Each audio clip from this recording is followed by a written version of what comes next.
Director of the new documentary, Brats. It's all about the 1980s Brat Pack. Andrew, welcome. It's great to see you here. Good to be here, guys. We have all been looking forward to this documentary. What can you tell us about it? Well, I just thought it'd be great to go back and reconnect with the old gang. I hadn't seen most of them in about 30 years. And it was such a seminal, moment in all our lives. And none of us had ever talked about it before. So I just thought it'd be good to sort of go see what everybody felt about it. Because it was such a crazy thing. When it first happened to us, we all hated it.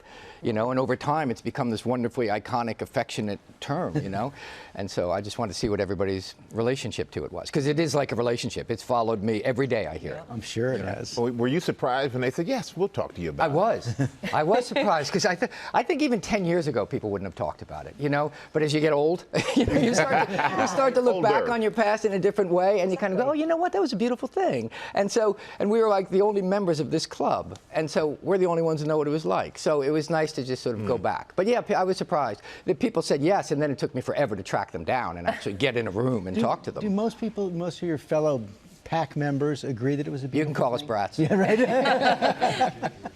Do they agree with that is a beautiful thing? Yeah, I think now most do. I think it took a long time. It took me decades, I think, to really come to terms with it. Did it really irritate you? I feel like I mean, who wants to be called a brat when you're a kid? Particularly when you're a kid and you think you are a brat. Yeah. So you don't want to be called it, and you don't want to be a member of a pack and all that. And we felt it affected our lives, But like I say, when people of a certain generation, Lara, come up to me on the super fan, okay? Come up to me on the street, and they start talking about those movies. It's like their eyes glaze over, and they say, "Oh, the Brat," and they start talking, and I realize they're not even looking at me anymore. They're talking to themselves in their own youth, and I've become sort of the avatar of their youth, and other members of the Brat Pack. So they look at me with such affection, because that time when we're young is when you're coming of age, it's such a wondrous time in life. You're just sort of blossoming. The world is a blank slate to be written upon, and it's like, let me at it. And we represent that for that generation. And 100% you do. So it's a nice thing. We were talking about, who you did meet with. I was so surprised that a lot of you had not seen each other or kept in touch at all. In my head, that we're still hanging out. Yes, you're still coming out of St. Elmo's Fire. I know, life is disappointing, isn't it? Yeah, no. But tell us about that. I think that speaks more to my being a loner than anything else. But yeah, I hadn't seen Rob, and Rob and I walk into, he walks into the room and I hug him, and he's like, "How long's it been?" I said, like, "I think 30 years." Wow. And we're like, "No," and we hug again, So it was just great. To me, I hadn't seen in decades, or Emilio I hadn't seen since the premiere night of St. Elmo's Fire, however a million decades ago that was. And so it was just our lives just led elsewhere. And I think, because the Brat Pack, when it initially happened, we perceived it as such a negative thing. We all kind of scattered. It's sort of, by the naming of it, it kind of ended it in a certain way. And then the public knew better and embraced it and just took it to their hearts, and it took on a life of its own. We had a fierce debate on camera, sorry, Simone, because please rap to Sam and I. Who is in the Brat Pack? We want to hear from Andrew's mouth. Who is? Well, you guys are kind of like a Brat Pack here. I wouldn't say who's who or anything to me. You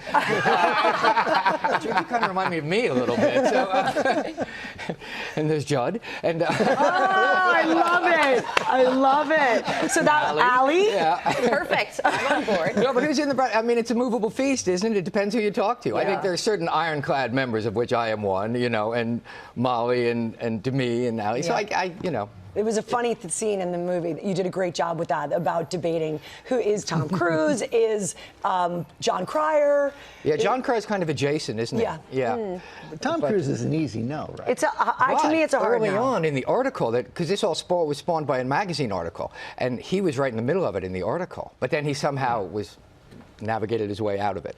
And so, yeah, he's definitely not. What was go ahead. Well, I was going to say, because you mentioned the magazine article, David Blum, New York Magazine. Yeah. He wrote it. You actually interviewed him. What was it like to confront Well, that was crazy, because I'd never met David, and we sat down, and I felt like you, actually, in that, because it was a real sort of ebb and thrust kind of, it was uncomfortable for a while, but he was great. He was very candid and very open, and I sort of asked him, dude, do you have any regrets on this article? And he's like, nope. Worked for me. Yeah. What was the biggest surprise for you going back and having these conversations? I was most surprised, actually, by how much affection we all had for each other. I know that sounds cheesy, but back in the day, we were so young and scared and just trying to figure everything out. You're 22 and the world's sort of coming at you. We were all sort of every man for himself, And so to come back and just sort of look at each other and go, I love that. We were sort of like from the same litter. You know what I mean? It's like when I took my dog for a walk, and she met one of the dogs that was in her litter as a puppy, and they instantly had this bond. And it's sort of like that. Yeah. You know what I mean? We've all gone our separate ways and everything, but when we see each other, it's kind of like, dude. You know? Yeah. It's like right back to the beginning. It's a really nice feeling. Yeah. And before we let you go, got to ask you about this moment you had with Rob Lowe.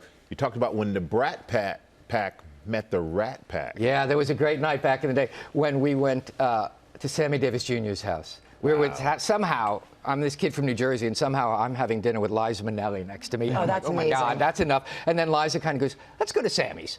And I'm like, okay, great. I'm thinking Sammy's is some nightclub or something. You know? And so we all pile in the car and we drive up into the hills and we're going, I'm going, there's no nightclub up here. Where are we going? Anyway, then Sammy Davis Jr. opens the door. And goes, Cats, come on in. And, so I'm at Sammy Davis. And so the whole time I'm just like, oh, wow, how did I get here? So yeah, the Brat Pack met the Rat Pack. It was a big night.